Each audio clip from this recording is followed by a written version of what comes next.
আসসালামু আলাইকুম। আপনারা দেখতে পাচ্ছেন একটা বালুর পাহাড়। এই পাহাড়ে বদরের যুদ্ধের যে ফেরেশতা নামানো হয়েছিল আকাশ থেকে, আল্লাহ কুদরতিভাবে নামাইয়েছিলেন।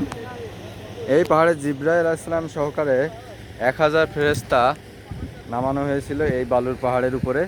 এই পাহাড়ের নাম হচ্ছে জাবালে মালাইকা। এই যে দেখুন, একদম পুরা বালু, পা ডেবে যাচ্ছে বালুর ভিতরে। এই যে সেই জাবালে মালাইকা পাহাড়।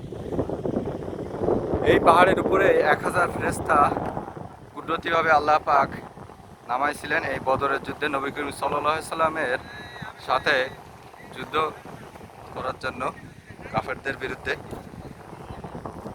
এই বালু খুবই গরম হয়ে গেছে, আমরা বালুতে পা দিয়ে দেখা দিচ্ছি যে খুবই গরম এবং বালুর ভিতরে পা ডেবে যাচ্ছে। এখানে খুবই বাতাস বইছে। এই যে পাহাড় জাবালে মালাইকা, এই পাহাড়ের উপরে 1000 ফেরেশতা। চারপাশে দেখেন পাহাড়।